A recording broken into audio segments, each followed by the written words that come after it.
Okay, so we're back here. We've decided on which mounting board we're going to do today and which specimen we're going to do today. So this is the piece that we're going to be going with. And if you look at this piece, you can see that there's two shields on the top, two shield fronds. And then down below here, you can see that after a year, it started to send out another pup down below, which is going to start to fill in this space. One of the things that happens when you take these pieces off, sometimes they get really bulbous and round like this. And then when you try to mount it, there's so much space away from the board that it can dry out. So what you always want to do is prepare your mounting piece so that it's relatively flat. Not super flat. You want to have a little bit of meat behind the shield frond to put some sphagnum moss and provide a home. But you know, as time goes by, it's going to be collecting debris and it's going to be making its own soil back behind the shield. So we want to start out with a pretty flat thing.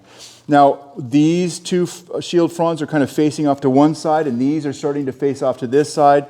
And so when I'm thinking about how this will ultimately be mounted, first I thought about maybe cutting a piece of this off to make this a little more flat, but I realized that if we just cinch this pretty hard, we're probably going to be just fine. We would have to decide whether this would work, and I think this would work just fine. So how do we do this? Well, a couple things we use. A drill. This is just your regular cordless drill. This is, I think, a 3/16 drill bit on there. Basically, it's got to be wide enough to handle this 14 gauge wire. We're going to drill down through those wire planks. Here's a hand saw that we would use for pruning branches off of shrubs and trees.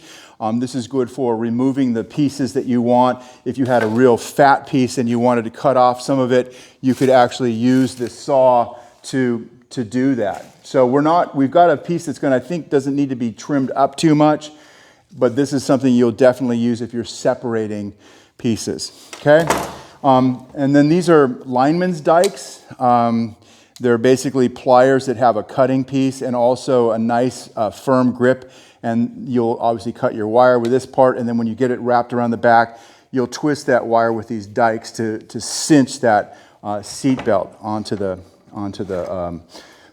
around the Staghorn. So what we have to do is decide where these wire seat belts are going to go and how many we need to have. And so I'm looking at this, and if I'm holding it down here where my thumbs are, which are kind of tucked behind the shield frond, is one place where I think it would be good to run a wire. So across underneath the shield frond, and where my other thumb is would probably be a good place there.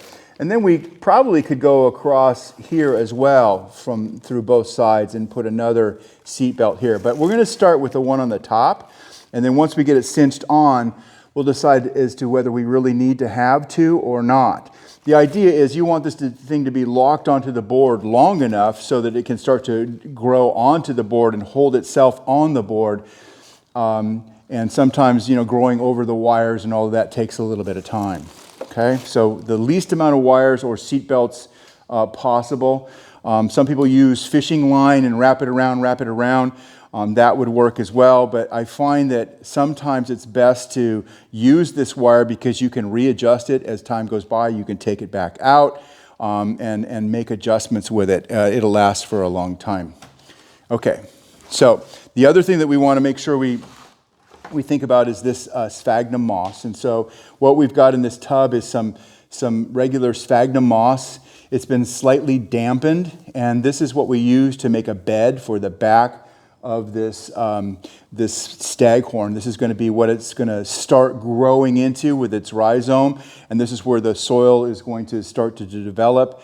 And also this will hold water and moisture to keep it through the long periods of time where maybe it's not getting any water. This can hold moisture for a long time. The problem and the things to think about with sphagnum moss is that once this gets dry, it's sometimes hard to re-moisten. And so if you buy a bale of sphagnum moss, you want to make sure you give yourself a little time to put it in a tub and let that moisture soak into the sphagnum moss. So it can be hydrophobic when you first purchase it. So make sure that it's relatively moist. Okay, so what we're going to do is we're going to flip this over and we're going to say, look, here's a place where there was some sphagnum moss before, and you can see that this is obviously growing underneath a pine tree. Here's some pine needles, and this is how it makes its soil. The rhizome is probably straight inside there where my finger is. If I try to peel this back, we can kind of see where it should be. It should be right around this area. I don't know if we're going to be able to find it or not. Here's a little, is that part of a sphagnum moss? Probably is. But anyway, this is, we've got a little bit of sphagnum here, but what we're going to want to do is fill this spot in a little bit. So we want to make sure that it's got, this whole section has some backing on it. So I'm going to get a little sphagnum moss, and I'm going to make a little bed, and we're going to see how that fits. Looks like we could use just a little bit more back here.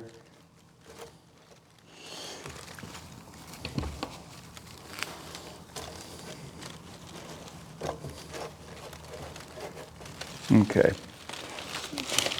What we don't want to do is bulge this out even further, but we want to make sure that it's supported down underneath and there's just not a lot of open air where the back of the rhizome can dry out.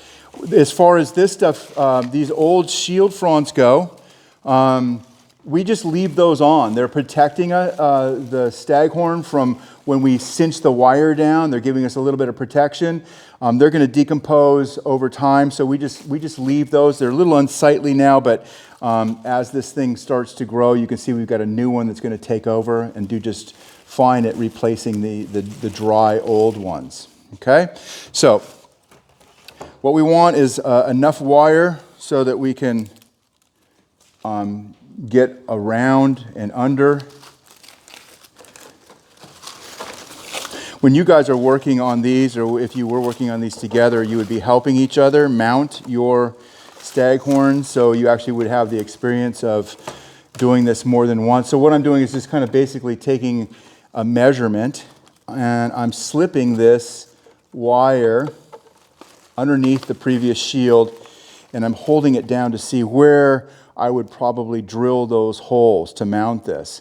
So I'm going to cinch down on it, and I'm seeing where my thumbs are, and this, I'm going to make a little kink in the wire, and this is where I'm going to drill my holes. Why don't you go ahead and stop it?